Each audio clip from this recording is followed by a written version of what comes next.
Okay, we're back with our Respect Life series. Today we're looking at social justice. In this segment, we're going to look at life issues, other life issues, the ones that don't always make Respect Life Month, but they should, and they do in the church's teaching. These are more often listed under social justice, which they are, of course, but so too are life questions and are questions of life and death. So everything is connected for us. In fact, on that note, I want to read and start with a quote from Pope St. John Paul II's 1993 Veritatis Splendor, or On the Splendor of Truth, where he discusses acts that are intrinsically evil, and he quotes from Gaudium et Spes from back in 1965. So I'm going to read this for us to give us a framework here. The Second Vatican Council itself, in discussing the respect due to the human person, gives a number of examples of such acts. And here's where he quotes.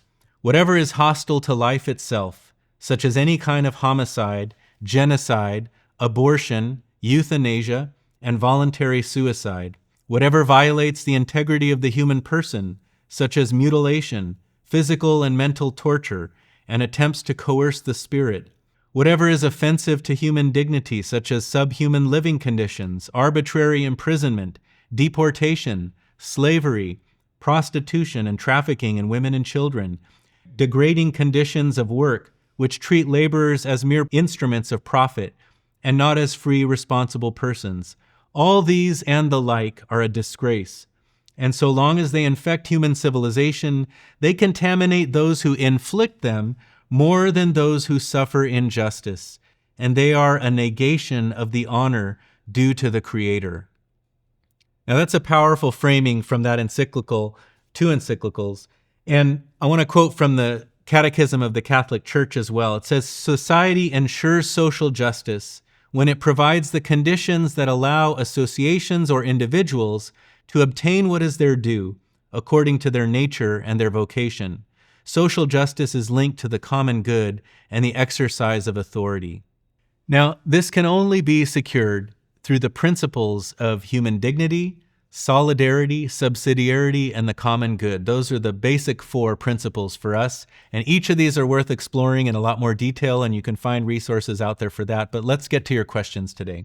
The first one here is, what is the Church's perspective on the rights and dignity of migrants and refugees?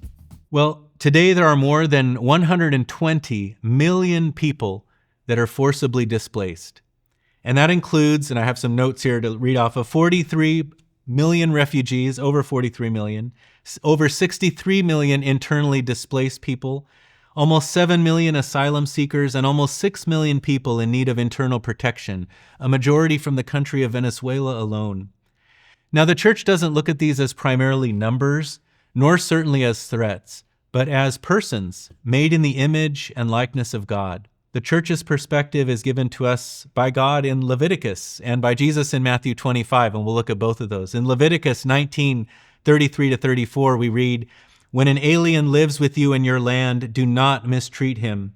The stranger who lives as a foreigner with you shall be to you as the native born among you, and you shall love him as yourself, for you lived as foreigners in the land of Egypt." Now, Jesus himself, when he was young, you'll recall, lived briefly as a foreigner in the land of Egypt. And so he tells us in Matthew 25, "For I was hungry and you gave me food. I was thirsty and you gave me something to drink. I was a stranger and you welcomed me." And that's part of that famous passage of the basis for the final judgment. Well, the basic principles put forward by the U.S. bishops in answer to this question in light of papal teaching are as follows. The first principle is that people have a right to migrate to sustain their lives and the lives of their families. And that's basic. A corollary to that is that people have the right to be able to live and stay in their home country. Sadly, that's not always possible. The second principle is that a country has a right to regulate its borders and to control immigration. Now, again, people don't often realize that this is a principle of the Church, but it's important. That's how we're able to have nations, nation-states. That's how we're able to have commerce and facilitate all those things. Now, you might think those two principles perhaps come into conflict with one another. And that's why we need the third principle that's put forward for us, and that is that a country must regulate its borders with justice and with mercy. And that's what's not happening right now in our system. We do regulate our borders, we do have laws, we do have all kinds of laws on the books, but we're not regulating in a way with justice and mercy and compassion for the human person. And so that's why the church has worked for many decades on comprehensive immigration reform and help for immigrants. Now, our emphasis in welcoming Christ in the migrant and anyone who comes to us in need prohibits us from following the culture in seeking to deny assistance for migrants based on their documentation status or anything else. We certainly can't abide the kinds of anti-immigrant rhetoric that has so often characterized our political culture in the United States. Recently, lies about migrants, particularly and almost always migrants of color, have been propagated and promulgated by political leaders and even shared by religious folks. We need to speak up and say no to any and all dehumanization of our brothers and sisters in Christ and in the human family. Remember that it was immigrants and Catholics that often came under the strongest criticism from groups like the Klan. That's because we've always been a migrant people. Remember, this world is not our home. Well, since I brought up the Klan, let me address another question related to social justice and life issues that we received, and that's, how does the church view racism, and what actions does it advocate for combating systemic injustice? Well, the U.S. bishops, in their pastoral letter from 2018, Open Wide Our Hearts, said unequivocally stated that racism is a life issue.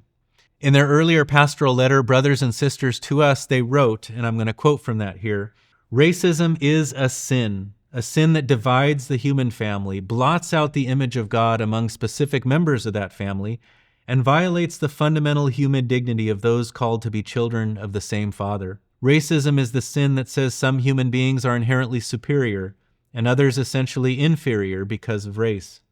It is the sin that makes racial characteristics the determining factor for the exercise of human rights. It mocks the words of Jesus, 'Treat others the way you would have them treat you.'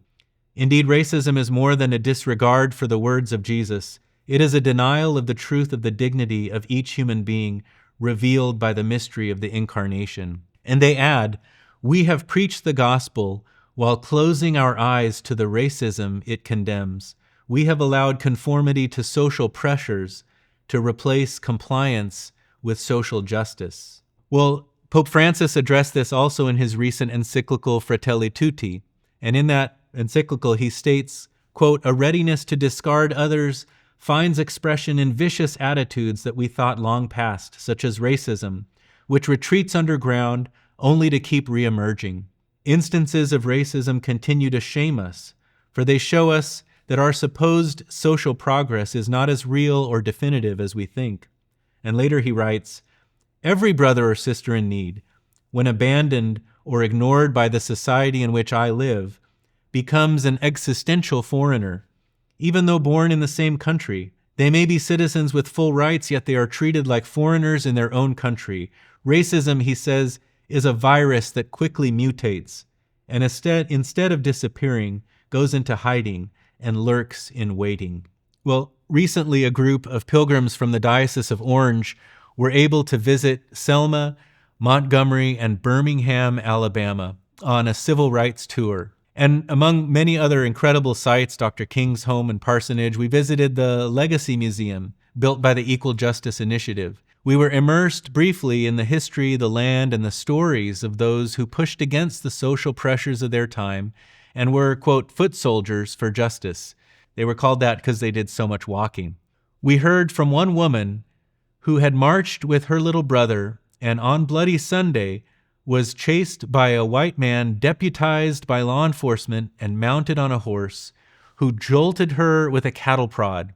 And she was determined, and like so many others sang the song, "Ain't Gonna Let Nobody Turn Me Around, Ain't Gonna Let Race Hatred, Ain't Gonna Let Bull Connor, Ain't Gonna Let," right, fill in the blank.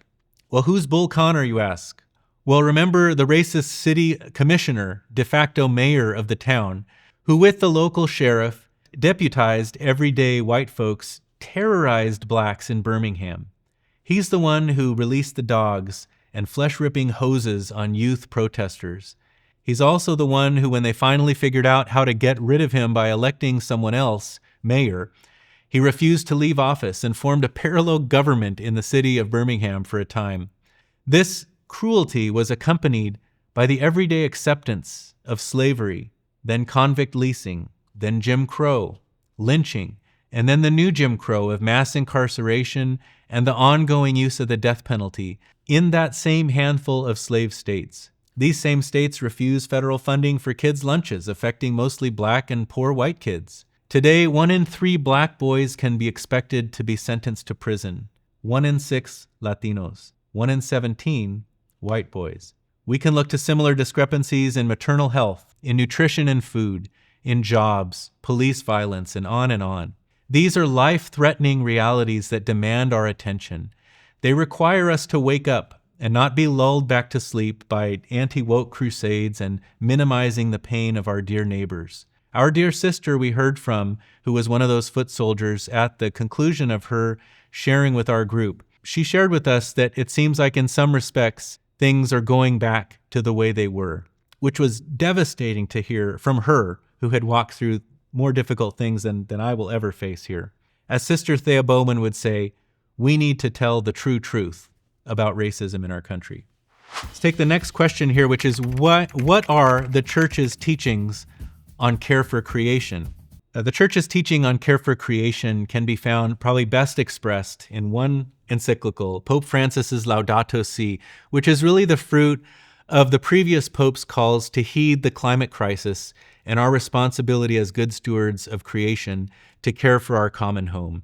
And so you'll see him bringing together all the recent teaching from recent popes. And in his more recent apostolic exhortation, Laudate Deum, Pope Francis specifically calls out the U.S., with our outsized per capita emissions, to lead the changing of, quote, irresponsible lifestyles and making, quote, indispensable political decisions, end quote, in order to help make progress in genuine care for one another. I must say, as someone who has worked in our diocesan office for some time, and in a diocese that has genuinely some of the most beautiful coastline, deserts, farming, foothills, it's pretty difficult to get a lot of Catholics to pay attention to this call of Pope Francis and to see the witness of the global church's efforts and the suffering of brothers and sisters already impacted by climate change. People are already dying from climate change and its effects, and will more and more into the tens, hundreds of thousands in coming years and decades, and by the end of the century, if things don't change, potentially millions. As with many other significant life issues and social justice issues, we can often fall into single-issue traps and fail to honor the equally sacred dignity and lives of so many of our suffering siblings. We can and we must do more. Let's get to the next one.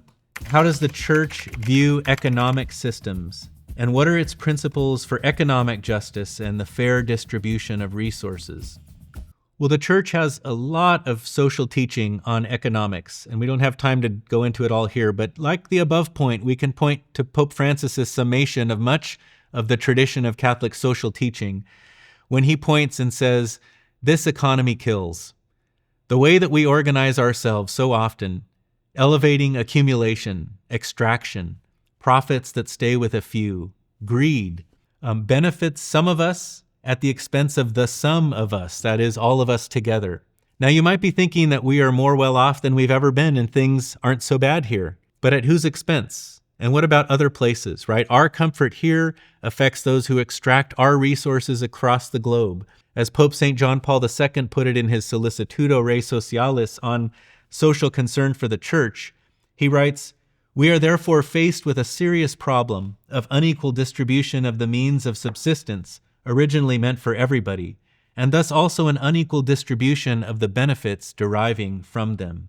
The Church talks in the Catechism about the universal destination of goods, which, quote, remains primordial, even if the promotion of the common good requires respect for the right to private property and its exercise. It also says in the Catechism that political authority has the right and duty to regulate the legitimate exercise of the right to ownership for the sake of the common good. I think we've sometimes allowed irrational fears of socialism or communism, often specters of their very real historical evils or even present-day manifestations in other parts of the world, to prevent our own wrestling with these concepts of universal destination of goods implementation of real social and public goods in the United States, whether that be healthcare, housing, jobs, land, food, clean water. It's worth having a very serious conversation about what the universal destination of goods means for us as Catholics here in the United States of America. From abortion to homelessness to hunger, poverty kills. So that's our last question for this one. That's a lot of topics in one session. The next session is going to be on this question of voting and participation in the political process. So don't miss the next one. And please join us for the rest of our series for this Respect Life Month.